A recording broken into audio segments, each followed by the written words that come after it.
Đây là những cái nụ cái búp á, nó phải có những cái búp này. Các anh chị thấy nó phải có những cái búp này thì từ trong cái búp này á, nó sẽ nở ra những cái nụ hoa. Mà nếu mà trong cái giai đoạn mà trung thu á, tức là rằm tháng 8 mà các anh chị chưa có những cái búp này á, thì do mình bón phân nó không có hợp lý á, hoặc là mình kích nụ nó không hợp lý, thì nó sẽ không có những cái búp như thế này. Do mình bón nhiều, có thể là mình sẽ bón nhiều cái nitơ quá, thành ra nó sẽ chưa có tạo nụ này.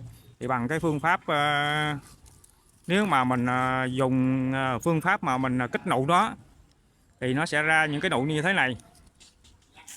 Còn bây giờ thì nếu mà tháng 8 rồi mà nó chưa có những cái nụ đó thì mình sẽ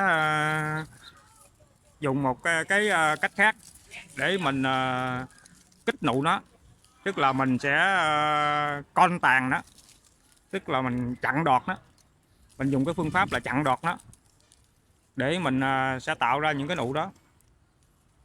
Thì do mình bón phân nó với mình kích nụ á, mình không có kích nụ cho nó hợp lý á, thì nó bị cái trường hợp đó.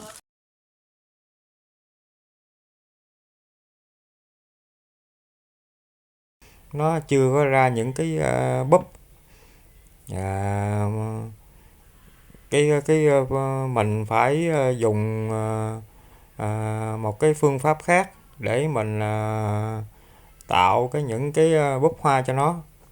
Thì các anh chị thấy không, nó đầy nó vẫn còn lá non nó bung ra nhiều mà nó không có nụ. Nụ nó ít lắm, do mình kích cái nụ hoa đó, mà nó không có đúng kỹ thuật của nó, thành ra cái nụ nó không có phát triển. Thì mình phải dùng một cái phương pháp là mình cắt đọt nó, mình xả tàn nó, tức là mình bấm đọt của nó, bấm ngọn của nó để nó tập trung nó dinh dưỡng á, nó ngừng phát triển lại để nó tập trung nó nuôi nụ.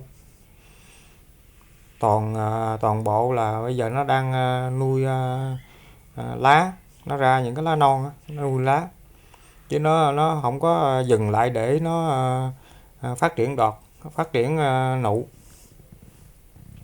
Các anh chị thấy lá không, toàn bộ lá, nó ra lá mà không thấy nụ đâu.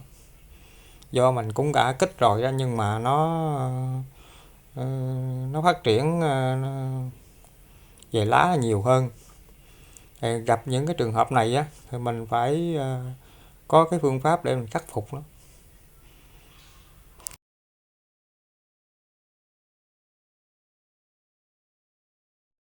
Rồi bây giờ mình sẽ cắt cái đọt đó nha các anh chị. Mình cắt cái đọt đó, mình cắt đại thì mình đừng có sợ gì đó, mình cắt đại đó, mình cắt cứ việc cắt cái đọt đó, cắt toàn bộ những cái đọt của nó hết, tại vì nó không có ra cái nụ hoa, thì bắt buộc mình phải dùng cái điều kiện này, tức là cái phương pháp này. Rồi mình dùng cái phương pháp là mình cắt đọt nó để nó cái ngừng cái giai đoạn mà phát triển đi, nó bắt đầu cái giai đoạn mà để nó sinh sản hoa. Mình cứ cắt đại, xả hết đại những cái đọt của cái nhánh nào á, nó ra đó mình cứ cắt hết đó. Mình cứ cắt như vậy là tự động là nó sẽ bung cái mầm hoa ra. Rồi mình cắt xong á, rồi mình để khoảng 3 ngày cho nó khô cái đầu lại á. Rồi lúc đó mình sẽ dùng cái phân mình là phun lên nó. Mình dùng cái phân kích hoa, cái loại thuốc kích hoa mình là phun lên đó.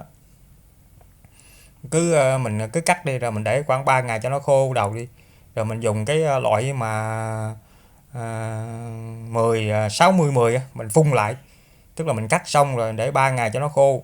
Khô rồi á là mình dùng cái loại đó, 10-60-10 mình phun nó một cử Đó, rồi sau một tuần lễ sau mình phun thêm một cử nữa là nó sẽ tạo ra cái mầm.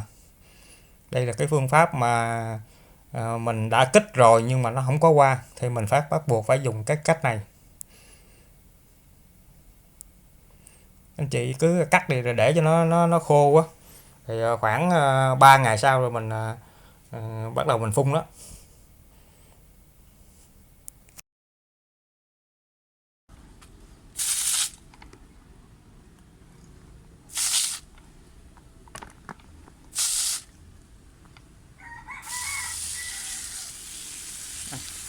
Cứ phun lên cho nó ướt chèm nhem cái lá hết á, ướt. Vậy cứ phun lên cho nó ướt hết lá.